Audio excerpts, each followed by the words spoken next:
Hello, everybody. Good morning, or good evening, or wherever you are in the world. I hope you're doing great. I'm happy to host you today. This is Doaa Darwish, and it's my pleasure to be able to host you back live on the webinar series that we're having here. And today, our topic is walking you through exercises. Why do we need to introduce exercises in the training world? What kind of value added do exercises add to you, to your class, to your training? And I'll start with the word engagement and how exercises actually influence engagement in your classroom. Well, when you use exercises, and when you start to ask people questions that are relevant to the training and the questions that they can relate to, you will be able to notice that they are becoming interested in what you're saying. Because if you just speak to them, speak at them without collecting information from them, they will always be wondering, like, how would you know that whatever you're saying makes sense to them? So when you go to your classroom and start asking people questions about themselves, about the topic, about what they think about something, they start trusting you and they start paying attention to what you're really saying. So sharing a little story with you. Sometimes I just wake up in the morning and I go to training, and I think we as coaches, as trainers, we sometimes are not always put in the mood to go and be ready to stand up and start coaching people, and have the needed energy levels. And I just come up with this thought. I just keep thinking about this idea. I imagine people leaving their houses, leaving their homes, leaving their offices, coming to my training, hoping and praying and hoping that they will find something interesting that might lift them up. Maybe an idea that inspires them, something which will make them on any level better. And that alone kicks off, the energy levels for me. And when I start thinking about that, I automatically switch to what kind of activities am I going to do with them today? How will I turn them on? How will I turn myself on? Because we're just humans. I mean, it's an energy, play. You give energy to them, they give energy back to you, and so on. You have to have your energy levels pumped to be able to pump their energy levels, and then it kicks back at you, and so on. So um, thinking of like what kind of activities I want to give them. It's the more variety I have in my basket on a particular training day, the more confidence I have, the more energy I can exert and, like add to the room. And exercises are one of the rare things people might even like think of. Trainers usually think of games, think of tests, think of role play and so on, which is great. I mean, games are awesome, and tests and case studies, all of these are like crucial to your training. But like the one thing that exercises have that you might not have thought of really is that exercises are literally direct questions to your trainees. You may think that exercises are too, dull in comparison to games or icebreakers or, this or that.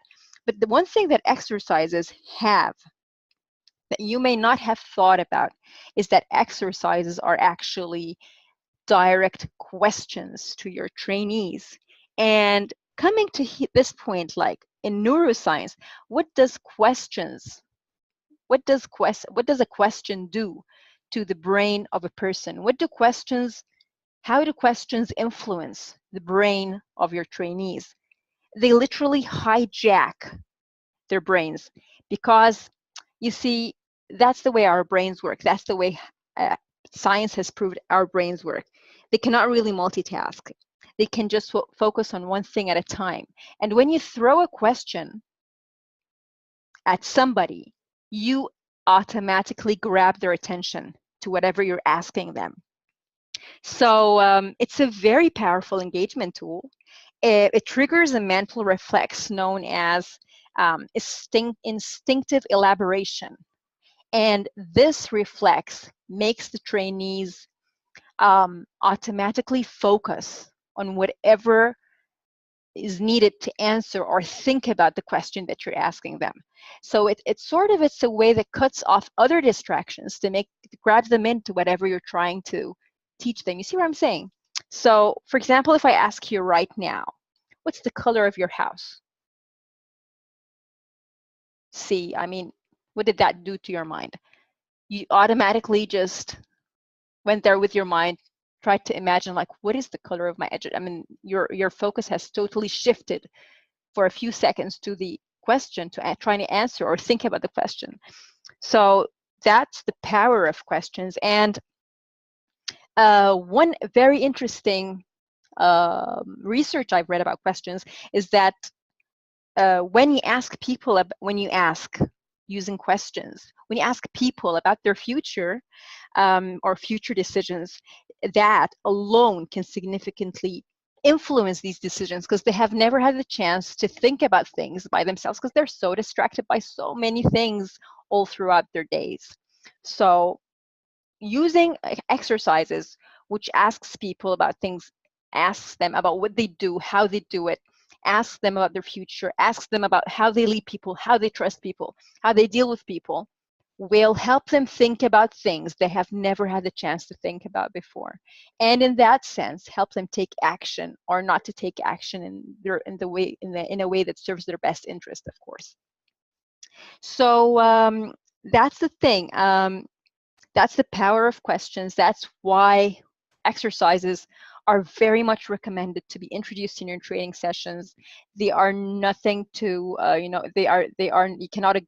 you would not be advised to, like, ignore or underestimate the power of exercises.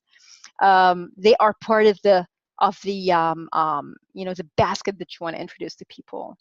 And coming here to what we have in store for you, we have a bundle of very interesting exercises here, which covers several training topics, such as communication skills exercises.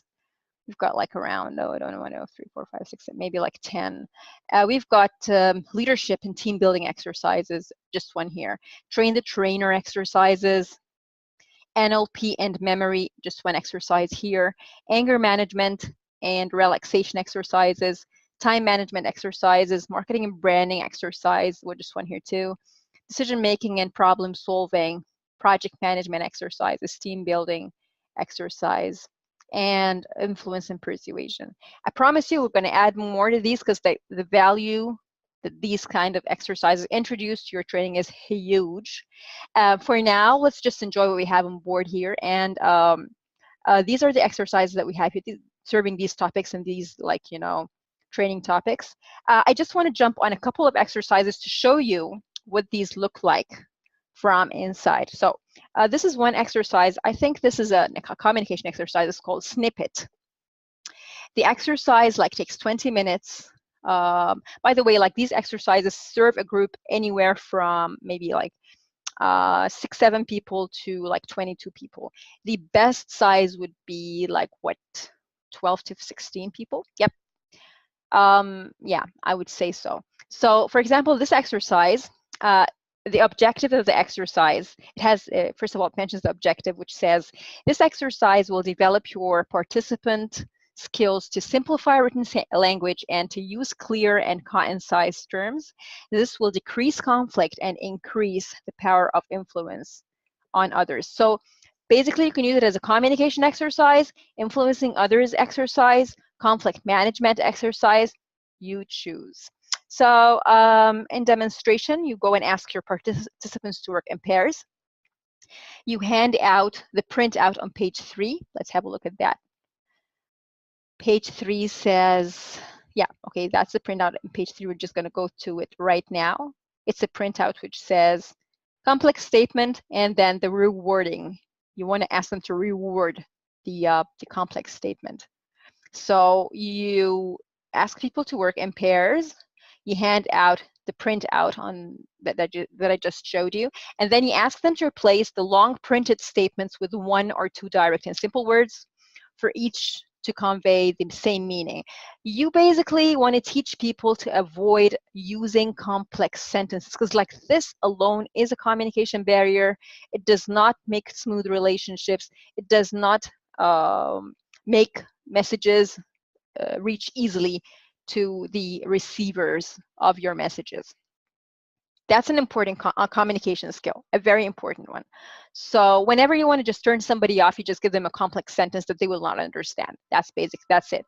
Whenever you want somebody to be, involved and like get engaged in what you're saying, just give them simple sentences. Brains love simplicity. Our brains like simple and easy things to work on. So give them 10 minutes and then call time. Read out each statement and ask your participants to suggest a more brief replacement. So compare answers and take a vote for the best ones. So you're just here asking them, what's the replacement for this statement? What's the best answer? And you're starting to trigger their minds to think, oh God, I use this statement. I use this complicated statement. Why do I use it? Why don't I just say this instead? Applaud your participants' efforts and tell them they did a good job. And then start an open discussion asking the following questions. Before we get to the discussion, let me just walk you through the kind of, statements that you're asking them to reward, not reward, like do another wording for. So, okay. So for example, you're going to ask them to put one word for this sentence at this point in time. Maybe what? Now, in the near future, soon, maybe, in the event that, for the purpose of, for, with regard to, and so on. And you've got a key here just to help you as a trainer, just in case, you're too tired to think at it for any reason. So for example, they can reward at this point in time by saying now, in the near future, soon, in the event that, if, for the purpose of, for, with regard to, about, and so on. See, so like you've got a whole bunch of complex statements that even you might use, or any of your trainees, and then the better shortcut, simple, easy to understand statement that they'd rather use, and that's what all of the exercise is about. So then you go back and then you start an open discussion asking people, are you more influenced by sophisticated or simple language? Can you be impressed by someone's written language but not be persuaded? See, what's the difference between being impressed and persuaded? You like something and you buy something. Difference. Why? Why not? What do you usually do when you get a written message which could have more than one meaning? And that opens a very nice and interesting discussion for you. And then here it says the material needed to print out. Sheet 3 to every pair of trainees. Just have 2 or 3 extra copies. So that's an example of an exercise. Bringing the attention of people to how important simplicity is to communication and to manage and influence people. All right, another one that I just want to quickly show you or walk you through is called a duty driver. Duty driver is a leadership, I guess, team building also exercise. Very interesting, and it's like a bunch of questions. It's 15 minutes. The objective is, it's an exercise which triggers thinking on the ethical and legal policies of your workplace, and possible ways of improving stability and trust between employees. So what are the questions? First of all, you ask them, in your workplace, do you think employees trust each other? You can tell them whether you want them to answer in one word or like with a short explanation. You can actually read out these questions so that you actually ask them and walk them through question by question to make things become more real. Number 2, mention 3 ways you think the level of trust between employees will increase. 3, do employees feel that your workplace policies are fair, or do you sometimes feel uncomfortable in explaining your company policies to others? Uncomfortable here also would include yourself in thinking whether the policies are fair or logical or not. So does your workplace have a policy for handling conflicts of interest? Yes, no. Do you feel that you are able to make and are supported in making objective, fair decisions? Number 6, in which ways can policies at your workplace be improved? 7, describe 3 major differences between what we refer to as illegal versus what we call unethical. the differences between illegal and unethical. Feel free to state examples. A very deep question, a very deep question. Number 8, does your company or department have a code of ethics? If yes, what are the 3 best points you admire about this code of ethics? If no, what are 3 necessary points that need to be available in your company's code of ethics? 11, how are illegal transgressions in your company dealt with? 12, how are unethical transgressions in your company, how are unethical, so the differences here is illegal versus unethical. So how are unethical transgressions in your company dealt with? And then that's the end of the exercise. So it's a big deal asking your team very deep questions that can, literally give you an idea as a trainer about how the politics of this company works, the levels of trust between people. And actually, when they listen to themselves answering questions, they might be surprised about how far they think in the same or in different ways.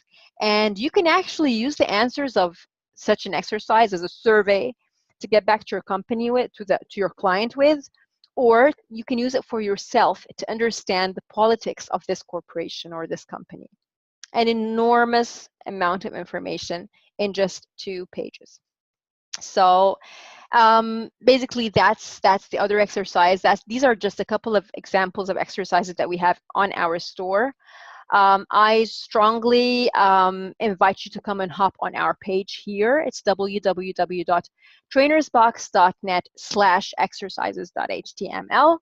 If you go, you can just go ahead and buy any one exercise at a time or an entire bundle for an entire topic, or you can buy all of the exercises, as you can see here, at an amazing price, which is the bundle price of $99.99, 28 exercises.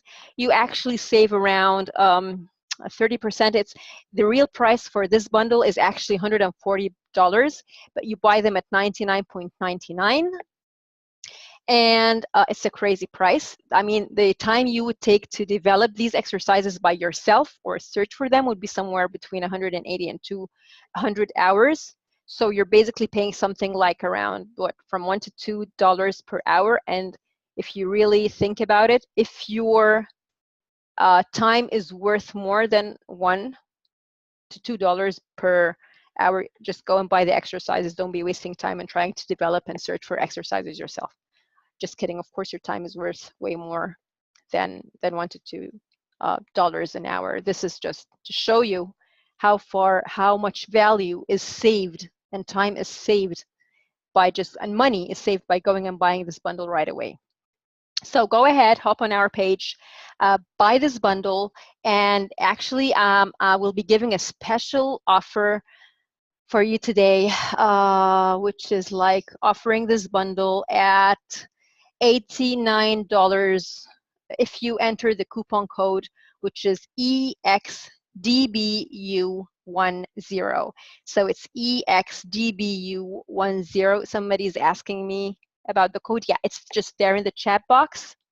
And another question I just got now is the differences between games and exercises. Yeah, I mean, the differences between games and exercises is, as I just explained, is having questions in a direct form as opposed to games which gives you a story, gives you a role play, gives you a creative, atmosphere. It's another big deal, but it will not be enough if you just, rely on using one kind of activity. If you use a mix of activities, it's always gonna influence your clients more, and it's going to give you better results.